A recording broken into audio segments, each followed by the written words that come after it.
Hello and welcome to the last tackle. We're talking the Betfred Super League round 18. What a cracker that was. Huddersfield getting a result against Catalan. St Helens coming out on top against Warrington. And Wakefield do it again, beating Wigan at home. Golden point this time. In the studio to discuss everything rugby league, I'm delighted to welcome Adrian, Morley and Paul Sculthorpe. Moz, what a weekend. Round 18 was a cracker, wasn't it? Absolutely fantastic. This has got to be the most evenly contested Super League on record. You know, you get the bottom teams knocking off the top ones.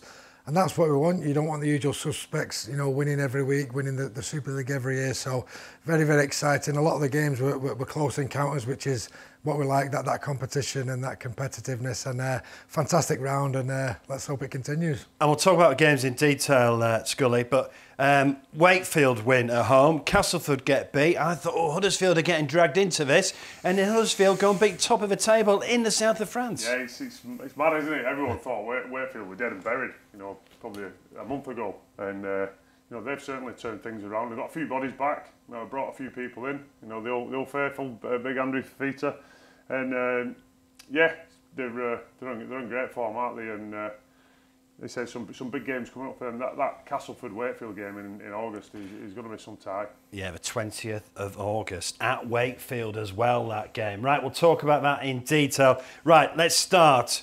Warrington 20, St Helens 24. Right, Moz, things have changed since you were last sat there. Just one win in 7 now. Yeah, it's quite shocking. The 5th. Yeah, looking at Warrington, not just the losses, but it's how they've been losing. It looks like a club and a team who are really, really lacking on confidence, really. And I went watching them against Leeds the week before, and they were really, really poor. They got booed off at half-time off the faithful. They got booed off at full-time. And I just thought there's a lot of issues here. Going back to the result against St Helens, even though they did get beat, you could see Daryl Powell's demeanour after the game. He was very upbeat, and I thought it was their best performance. Even so there's some positives to take for you? Massively. You know, Saints are the champion side, and they've hit a bit of form as well. So I think that particular result, even though they didn't win, they could have won it, and you know, possibly should have won it. You know, there was a few controversial forward passes, Scully, but we won't go there. But you could see, you know, just in his interview at full time, Daryl Powell, he just said, look, this is a turning point. The performance was very, very good, and it was, and it's something to build on. They'll get the talisman George Williams back very soon, who makes a huge difference to any team he's in. Warrington are missing him massively. Yeah. So it's not all doom and gloom. It was for a while, but I think that performance is something to hang the hat on, definitely. What about, I'll bring you in a moment, Scully, what about the worry? 20-12 up after an hour at home, though. 20-12 up. Yeah, but it's the Saints we're talking about. It's not just any team, and you know, to get 20-12 against the Saints, home or away, is an achievement. But they couldn't quite hang on to that lead. But Saints do what they always do. They're never out on the feet, and they're always in with a shout. And it was good to see. You know, you could see what it meant to the Saints. You know, that the coaches and Eamon, you know, he was very, very animated and excited, and I thought it was a great game. I just really enjoyed the game. I thought it was had everything you want from a Super League fixture. That's a double over Warrington now. Yes, yeah, it's a massive game now, isn't it? You know, I think with the, you know, this Warrington side and the money that they've spent, and you know, that rivalry that's created now between Saints and Warrington, it's always a big game. And you know, I think Daryl Powell will look at that game. I was at the Leeds game the previous week, and as Moz says, it was dreadful, you know. And the players looked absolutely, you know, shot at. And then to come out and perform the way they did against Saints, you know, I think Daryl Powell will be looking, and where was that attitude the previous week? And great to see that turn around. What they just lacked, they lacked that quality probably in the last quarter of the field, being able to get across the whitewash. You know, the more creative side, and obviously they're missing George Williams. He's their main man on that. But certainly a much improved, effort-based, attitude-based performance from Warrington. And what about Saints now, up to 3rd? Yeah, you know, again, you know, they were sitting far lower in the league, you know, unexpectedly, and it just shows the way that Super League has been this year, hasn't it? With everybody beating each other, and all of a sudden Saints are, you know, obviously play Catalan, you know, top of the league on Thursday, and then win that. You know, you're on level points with a game in hand. So, it's a crazy old season, but it's great because nobody knows what's happening. Saints, still the team to beat? Yes, we wouldn't have said that the first half of the season. You know, people were saying what's going on here, you know, having a fantastic World Cup Challenge win, and they seem to lose a bit of form and drop off. But Saints, being the champion side they are, they've crept up, and you know, them along with Lee are the form teams of Super League now. And massive game on Thursday. You know, Scully just mentioned not only they've got a game in hand, they play the number one team in the Super League. So get the win, and they could be sitting pretty again. You know, after 19 rounds. I think the thing that Saints excel in is the intensity that they play at, the speed of the defensive line, the way they carry the ball backfield. But very much like Warrington, I think we're struggling at the moment to convert that into points. Some of the attacking flair in that last quarter of the opposition's half is lacking at the moment, and that's something that is not synonymous with Saints. You know, we've always been a club, you know, with loads of flair and outscore, you know, your opposition, but I think it's something that needs massive improvement at the moment. And a quick word, how good was Johnny Lomax? Yeah, Johnny's outstanding. I know Wello said after the game, he's been the best player in Super League for 7 years now, and I can't disagree. You know, what Johnny's got, because he's come from the fullback role into the halves, he's got the run threat, he's got the ability to find that pass. You know, he's just somebody who commits defenders. You know, and you go on work ethic and attitude, and there's nobody better. Right, let's talk Wakefield. For 14 weeks, we were glum about Wakefield. That's 3 out of 4 now. And I think where you've got to give them real credit, they've come back twice. They had to make it 26 all as well, didn't they? Wakefield, so impressive. Real bottle from all of them, but especially Will Dagger. Yeah, you know, they're showing that character exactly, what you said there. To be within a shout of a game, and then to beat Wigan in Golden Point, you know, shows probably when your confidence is not as high as it should be, but that's growing week in, week out now, and I'm absolutely made up for, you know, Mark Applegarth. He's a good mate of mine. He's a great lad. He's a great coach. You know, and he's done it tough this year. They've not got the biggest squad, and they've had a number of players missing and injuries, and obviously a few superstars who left last year. But you know, they're turning that around. And 10 games left, everyone thinking we can do it. Stay up. Definitely. Especially with that game against Cass on the 20th of August. Well, if they'd have gone the full season without winning a game, or maybe getting 1 or 2 wins, it would have been a dark cloud over Super League, I think. But you know, they are being competitive now, and to win 3 games out of 4 is fantastic for the competition, fantastic for Wakefield, obviously. And Castleford, you know, they're looking over their shoulders now. It's going to be a huge couple of months coming up now, and you've mentioned it before, that game that's the crunch game against Castleford, that could determine who gets relegated. But you know, great for the Wakefield club, and our game a lot of it is, you know, on form and momentum. And if you look at Castleford's last 4 results against Wakefield's last 4 results, you know, I know if they played each other this weekend, I know who I'd be putting my money on. It'd be Wakefield. And the final game on Friday was Castleford Lee Leopards. Right then, Lee, they start so well. They're playing with so much confidence. They're second in the league. Yeah, the club's just buzzing, isn't it? You know, they've signed well. You know, fair play to Derek. He's invested into it. They've signed some outstanding players, and they've just grown in confidence as the season's gone on. You know, I've heard a lot of things about the way that Lee train. You know, they look fresh. They look like they're enjoying themselves. They look like they're a group who really bonded. Yeah. They sat second in Super League, and they're in a Challenge Cup semi-final. And I think that's going to be a tough game for Saints. You said about who they signed. Do you include Chris Chester in that? Clearly doing a very good job. Yeah, he is.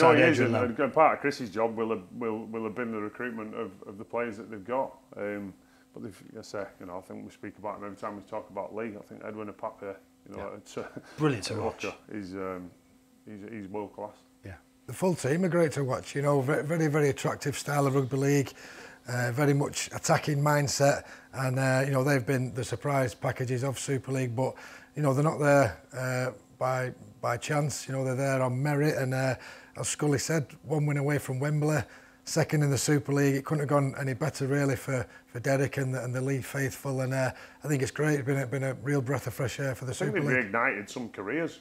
You know, you look at Josh Charnley. You know what he was going through previous to that. Scoring, you know, Robbie Mulhern. you know, won man of the match in, you know, again the other week, and I just think they look to be really enjoying the rugby. And Adrian Lamb doing a brilliant job. Yeah, Lammy's done a top job, and it was a tough gig going from obviously from Wigan on the performances that they were at the time to your neighbours Lee. I mean, I'm sure he's gloating now. Saturday night, look, I don't think many people saw this coming. Catalans 14, Huddersfield 22. No, I mean, Catalan obviously top of the league, you know, one of the form teams in Super League at the moment, and Huddersfield struggling in 10th. So I don't think anybody expected that. But that's Huddersfield for you. I think that inconsistency, and on the day when they do perform, you know, they're capable of beating anybody, and we knew that. But it's the consistency with them. It's putting them games together, and that 80 minutes together, week in, week out. We spoke about how... Bit of pressure off Ian Watson. There is a bit of pressure off Ian Watson, and we spoke about how much quality they have in their squad, and when they do get it right, they'll beat anyone on the day, but it's just having that consistency. They have been struggling for form, but this could really reignite their season to get a win away from home at Catalans. Not many teams have done that this year. You know, I think Warrington, and that's probably the only one, but fantastic for, you know, the Huddersfield club, fantastic for Ian Watson, a little bit of pressure off him, but they need to build on that. They need to kick on now. They can't just have one win and say, you know, we're sitting pretty now. They need to. I think a tough game because they've got Wakefield this week. Yeah, no. Two right in a minute. You know, it's a bit it was only 8-0 last time. Remember, Huddersfield was an awful game.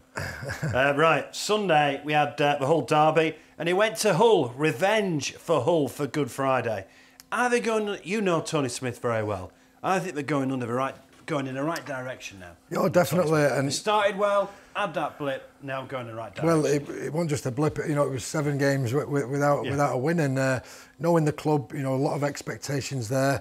Knowing Tony Smith, I always knew they would come good, but it's probably been a bit later than I would have thought. However, they are one of the form teams. You know, we speak about these teams who are at the bottom. You know, Leeds, even Huddersfield, Wakefield. Hull are in that category.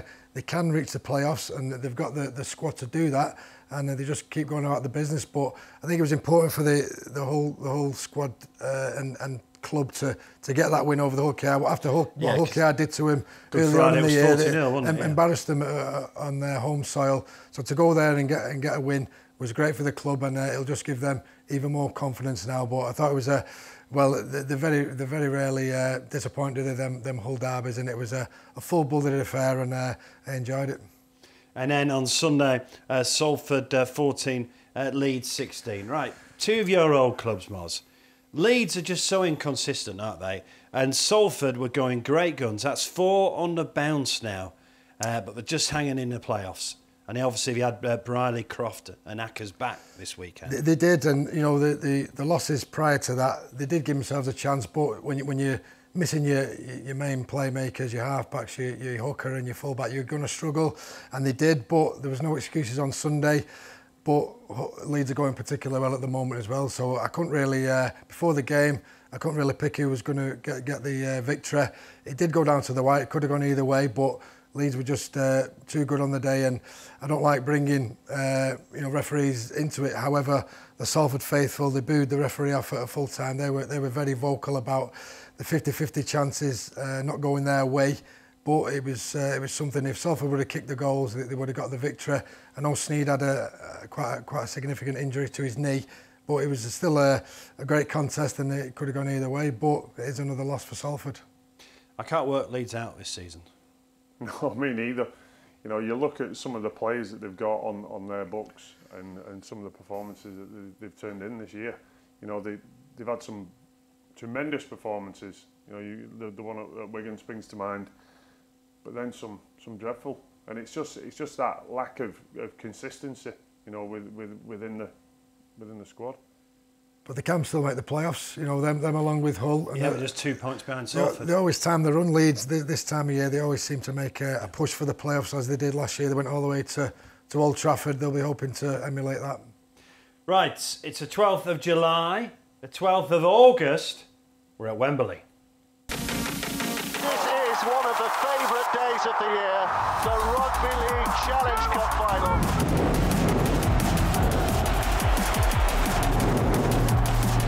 Cunningham, who's got support from Hardcastle. She looks to try and get that ball away to Partington. Partington scores! That is Islam Challenge Cup final.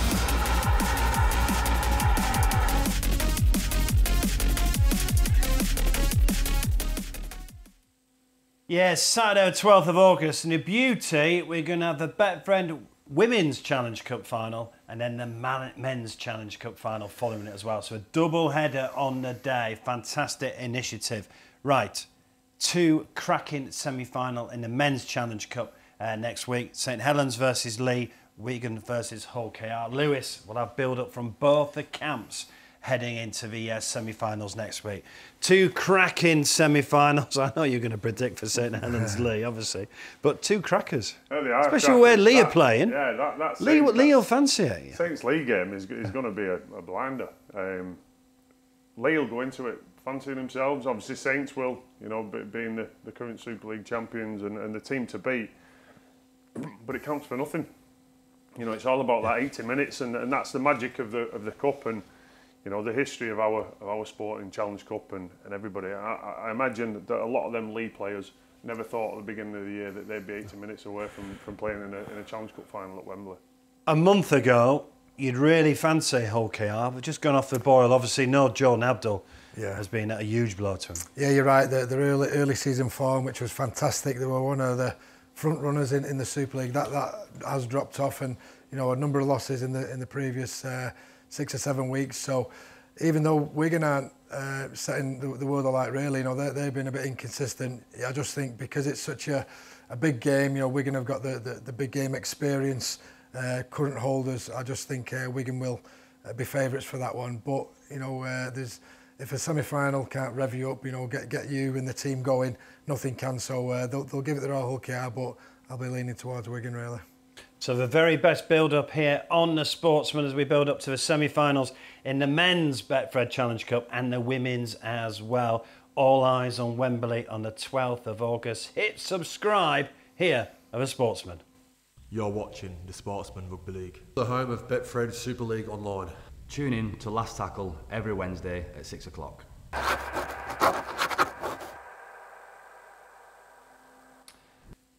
Right, we are going to look ahead to round 19 of the Betfred Super League, and we start off live on Sky with a cracker.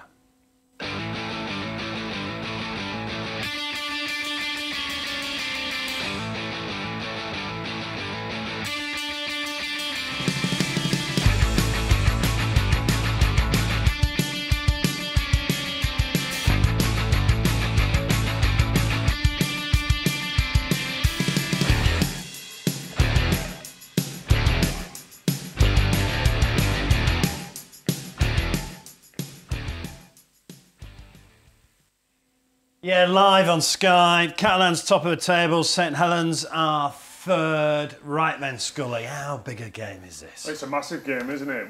One, you've got 2 of the best teams in the Betfred Super League, and 2, obviously Saints wanting to catch Catalan in that table. I think it's going to be a fantastic game. You know, 2 of your best sides. Both teams love to throw the ball about. You know, there's some right flair out there on the pitch, and I'm expecting a cracker. Saints have lost 6 this term at the moment, which is obviously unheard of in recent years. Will this put down a real marker if they can beat top of the table Catalans? Just remind everyone they are still a very, very good side. I think that's it, and I think that's the focus for Saints as well, is to you know, put that marker down and say, you know, we're still the top dogs here.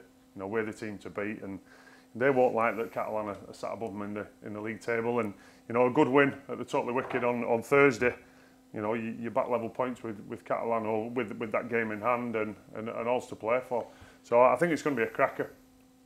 Yeah, if they can get the win, Saints, you know, it's does put that marker down. Last week they beat Warrington at Warrington, you know, one of the early front runners, and then this week, you know, to knock off the team who was sitting number 1, you know, I think people will be saying Saints here again. You know, they didn't say that the first half of the Super League, but yeah, if they do get the win, it's just looking a bit ominous, really. But really looking forward to the game. It's you know, 1v3, don't get much bigger than that, so can't wait. Because if they do beat Catalans, like you say, they'll just go 2 points behind that game in hand. It don't really matter what you do in March, April or May, does it? Or June. It doesn't. Well, the current format. So last 10 games, well, 11 games Saints have got. It's the business end of the year, what matters, and what form you go into them playoffs. And you know, Saints will be made up the way they're playing at the moment. Certainly, as I said before, with the attitude-based, the effort-based things. You know, the intensity that they play the game. You know, them backfield carries. You know, the way the big fellas carry it. I thought Morgan Knowles and Alex Walmsley coming off the bench were a massive turnaround in getting that points back from Warrington when they were 20 points to 12 up. Yeah. I thought they were enormous in that. What they just need to improve on again is that last quarter. They need to be better with the ball in good ball, you know, to score points, and hopefully they can do that against Catalan on Thursday. And you did criticise them early on this term about the lack of discipline. That seems to have improved. That seems to have improved massively. Yeah. I know it was something that Wello was adamant about, that needed to happen. I know he'd spoke to the players. You know, it's not acceptable in today's game, and I'm sure players don't want to be sat in the sidelines watching the teammates out there on the field. So you know that needed to change. What you didn't want to lose was that intensity, that aggressive defence, which I think they proved on Friday against Warrington that they've still got. And I think that's where Saints are the best, where they excel, is just that intensity that they play at. Massive game, man. St Helens, Catalans live on Sky. Come on, Moz, give us a prediction.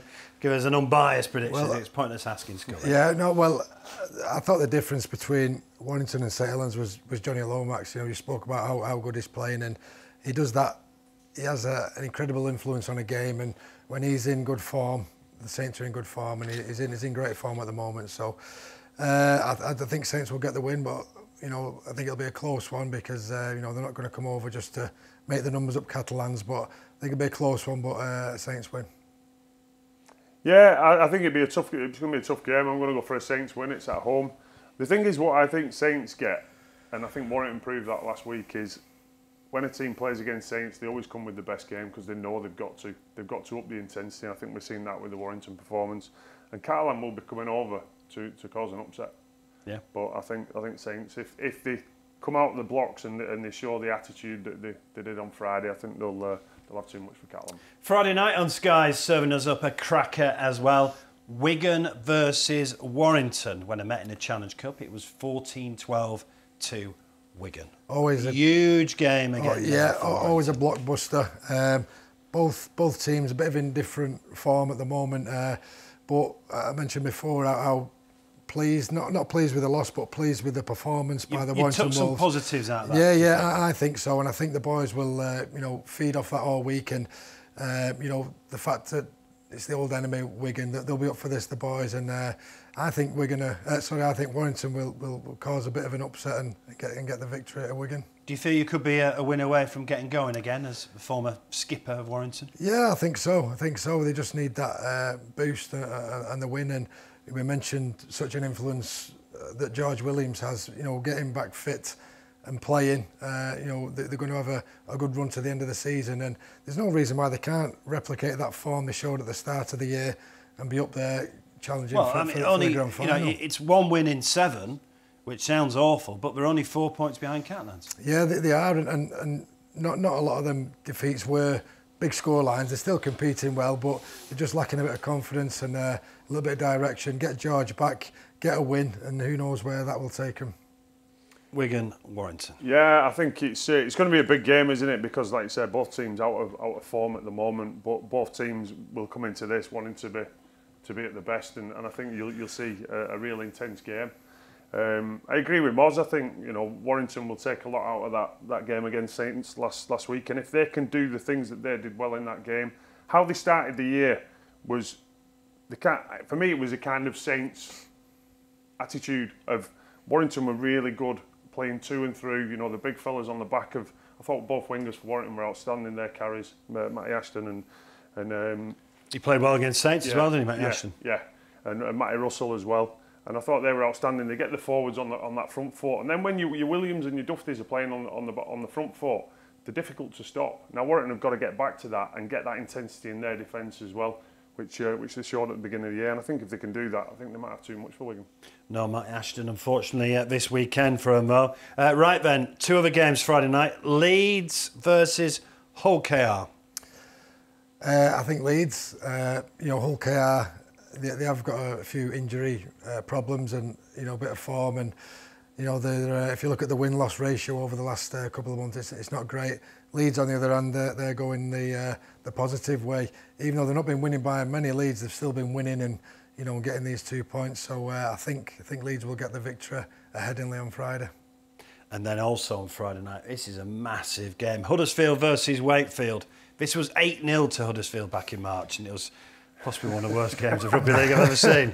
Sorry to I think this one could be different. Yeah. Obviously, Huddersfield coming into it on the back of a great win against Catalan. They'll be looking to, as you said, to try and Wakefield, a goal point win over Wigan. Kickstart their season, and Wakey, they'll be buzzing, won't they, on that golden point. Wigan of all clubs.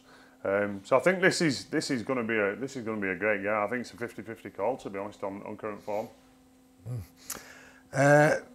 Can't disagree with what Scully says, but I just think, getting the victory over in Catalans, I think that will kickstart the Huddersfield Giants season. I think Huddersfield, just the quality of squad and the quality of players they've got, I think this could be, see them go on a bit of a streak now, and I think they'll get the victory over Wakefield. And Saturday afternoon is huge. Hull FC versus Castleford.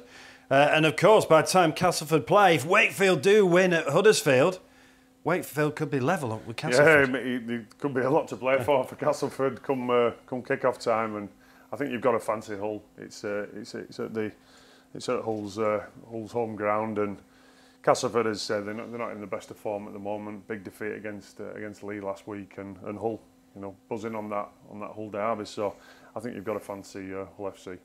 Yeah, I think so. The Tony Smith factors coming into play now, and I think Hull FC will be too strong for Castleford. I think as well, you look at some of their key players that they've signed. Jake Clifford, I think, has been outstanding for Hull in that last month as well. I think he's really found his feet there and taking control of that team. And I think if he performs, Hull play well. And then on Sunday, Salford versus Lee. Lee have not won at Salford since 1983, and that was the Willows, of course. Oh, really? But right. This is a very different Lee side. It is a very different Lee side, very different circumstances, and normally I'll back Salford against the majority of the teams, but I've just got I've not got a great feeling about Sunday for Salford. I just think Lee, the flying confidence is massive. They've got 9 wins in 10. 9 in 10. They've got a semi-final to look forward to. All the players, the week before a semi-final, you can't wait to get out and really put your hand up to be in the shop window to get picked for that semi-final. So all the players who are going to perform for Lee are going to be buzzing on Sunday. Salford, they've had a number of losses. They've had a couple of suspensions, a couple of injury problems there as well. So I think it's going to be a Lee win on Sunday.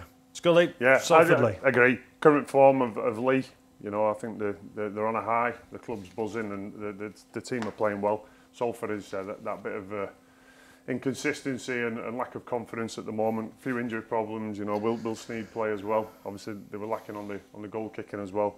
I've got to go for a Lee win.